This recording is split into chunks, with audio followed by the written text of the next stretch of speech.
Hello everyone, I'm Matthew King and welcome to the channel.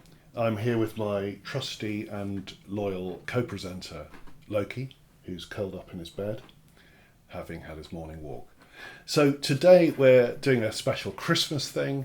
The piece is going to be from Franz Liszt's Christmas Tree Suite from his late years, Weihnachtsbaum. And if you want to miss out all the talking, just listen to the lovely Christmas piece. It comes at the end of the video, so you can just scroll forward. But there is a story behind it that is quite interesting. The Liszt that we're talking about today isn't the young rock god, sexy Liszt of the 1830s, and it's not the kind of grand conductor and cultural gatekeeper of the 1840s and 50s, the middle-age Liszt who conducted, for example, the premiere of Wagner's Lohengrin and was sort of held court in Weimar. It's not him either.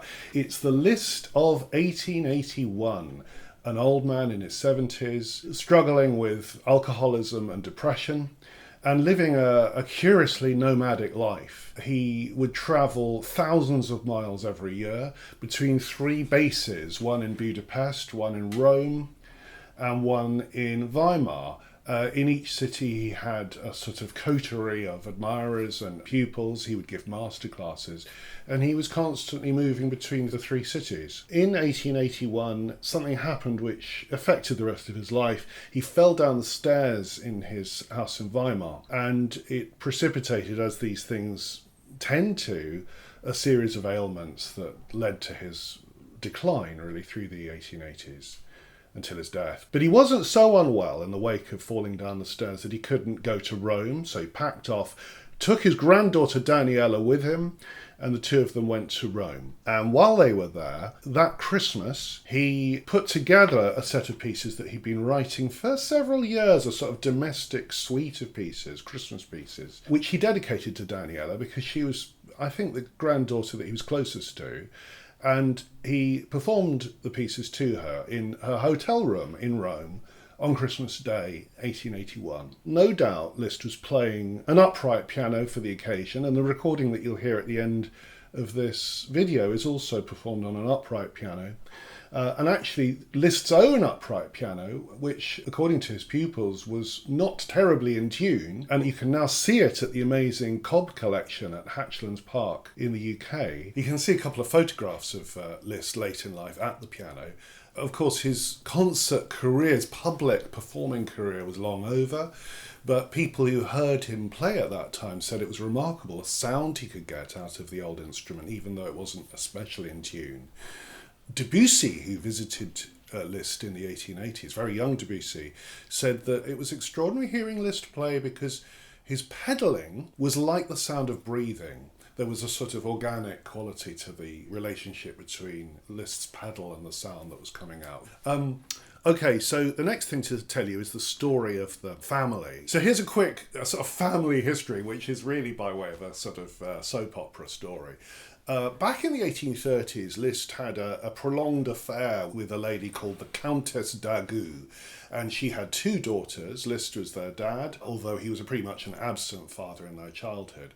And the second of those daughters was called Cosima. When Cosima grew up, she married, and it was almost like an arranged marriage, a guy called Hans von Bulow, who was Liszt's favourite student, an enormously talented, incredibly intense, rather disciplinarian young man, who had an equal talent for playing the piano. He was a virtuoso pianist. He gave the first performance, for example, of Liszt's sonata, which is no mean feat. But he was also a conductor of enormous ability. And you can see this picture of the young Hans von Bulow. You can see his intensity. He actually bears weirdly, a striking resemblance to the 20th century German composer Karl-Heinz Stockhausen. The same sort of intense gaze. And Cosima married in the late 1850s, and, that was fine. She had to live in Berlin. She wasn't particularly happy. He was never at home, and I don't think he was an easy person to live with anyway. In the 1860s, Bulow undertook the most extraordinary feat imaginable at that time, which was to conduct Wagner's Tristan and Isolde. He had to prepare it for the premiere. There were dozens of rehearsals. I think it was something like 68 rehearsals. It took ages to get the orchestra ready. And in the end, the performance was a success, but a very hard-won success. Bulow then went on to do the same to Wagner's opera that followed it, which was The Master Singers in Nuremberg. So while he was preparing these enormous, difficult scores by Wagner, Wagner himself was having an affair with Bülow's wife, Cosima, and she had 3 children, all fathered by Wagner, before Bulow decided that perhaps they should separate. She then went to live with Wagner and married him in 1870. Now, this creates a tricky situation because Hans von Bülow and Cosima had 2 daughters, and the 2 daughters then had to go and live with Cosima and Richard Wagner. So basically, Upsticks went to live with stepfather Wagner, also not an easy man to live with. So Daniela, who's the dedicatee of Christmas Tree, had to move from Hans von Bülow's house to Wagner's house. In the photo below, you can see Daniela is in a kind of checkered dress and she's standing in front of her mum, Cosima, and on the right of Cosima in the photograph is Wagner wearing a kind of wide-brimmed hat, which you can still see in his house. Wanfried in Bayreuth today. You can still see that wide-brimmed hat. He's wearing it in the picture. And Daniela's wearing a checkered dress. She was a talented dress designer, and most of her career was spent designing costumes for the Bayreuth Festival. But she was also a very capable pianist. And I don't know whether the Christmas Tree cycle was first performed by Liszt or by Daniela. I think it was probably by her grandfather, since he was presenting it to her, and after all, he was a rather good pianist. But she was certainly capable of playing these pieces, and they seem to have been made for her to play. They're not outrageously virtuosic. In fact, Liszt in his late years had kind of reacted against the virtuosity of his early music, and what you have instead is this wonderful, sort of chiseled, refined, slightly mysterious, rather austere style. In the Christmas Tree set of pieces, the rather dark, depressed aspect of his late style is very much kept in check, which gives the pieces a certain charm. They have this lovely domestic quality, celebratory quality, and he makes use of Christmas material. So one of the pieces is based on the hymn that we know as O Come All Ye Faithful, and the one that I'm going to play on the video is based on the old Christmas carol In Dulci Jubilo. In other words, this tune, an old medieval carol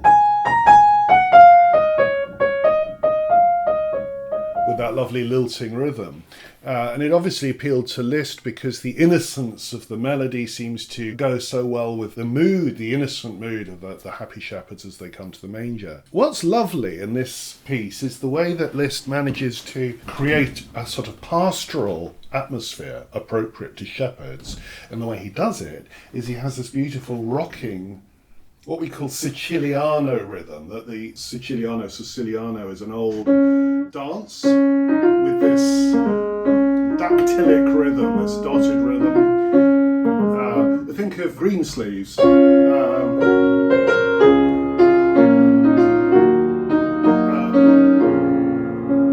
Typical Siciliano rhythm. The rhythm in here, Liszt's rhythm, also has that lovely lilting dance-like quality. So he sets that rhythm up, and then over the top he has the melody in these sort of parallel inverted chords. And it's very beautiful because the whole piece, there are 3 sections, but if you take each section on its own, there are no accidentals. The entire fabric of the music is diatonic. But it's so skillfully done because the chords, the way the chords work, there's something very original about it. He's a master harmonist, Liszt, so the chords have this originality about them. Have a look at a phrase like this, the second phrase of the piece.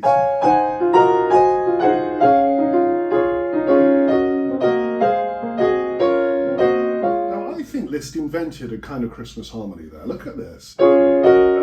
This sort of sound. A first inversion chord over the top of a D flat pedal. And the way that those inverted chords move in counterpoint with the lower voice. Look at that little added sick that you get by shifting the middle note away. It's pure Christmas music, and I think it's not entirely fanciful to suggest that the very harmonic sound that we associate with Christmas, because of subsequent arrangements of carols and so forth, actually goes back to Liszt inventing this kind of harmony for this piece in the 1880s.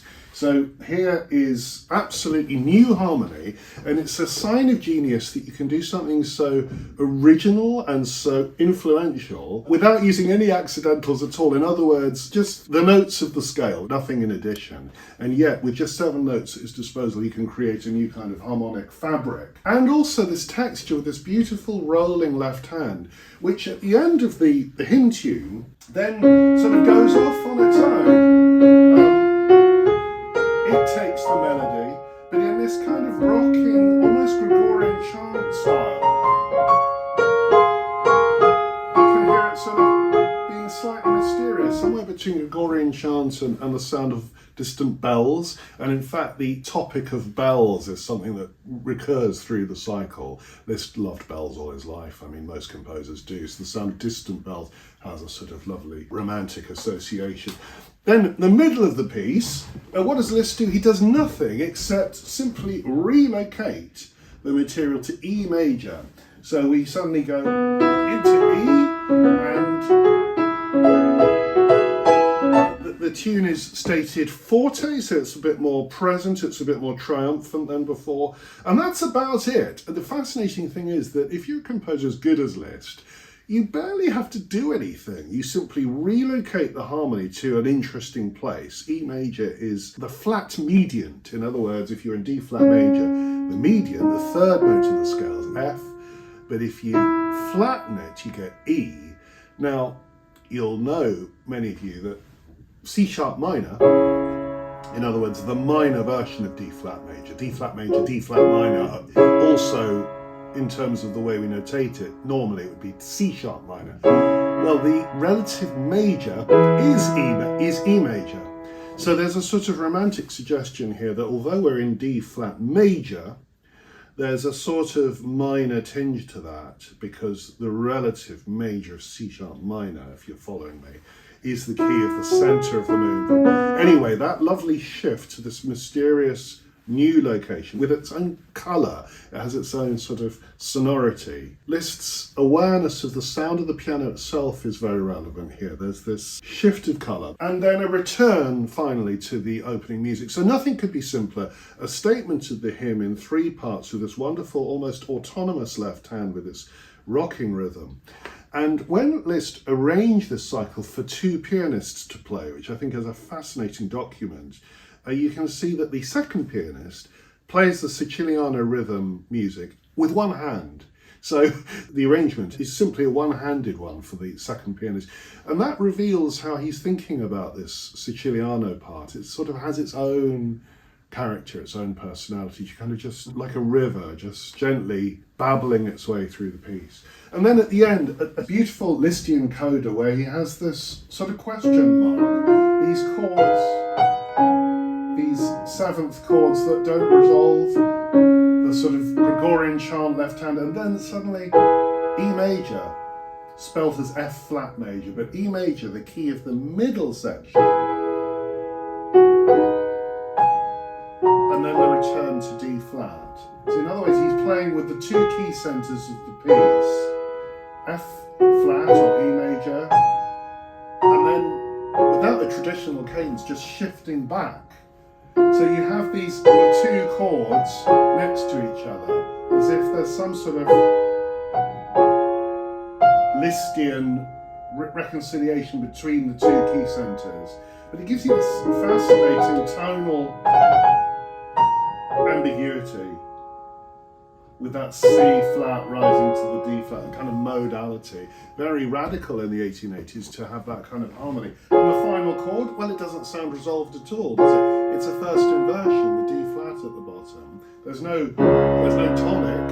It's just sort of floating in the air like a kind of celestial chord that isn't attached to the ground at all. It's kind of floating away into the Christmas night.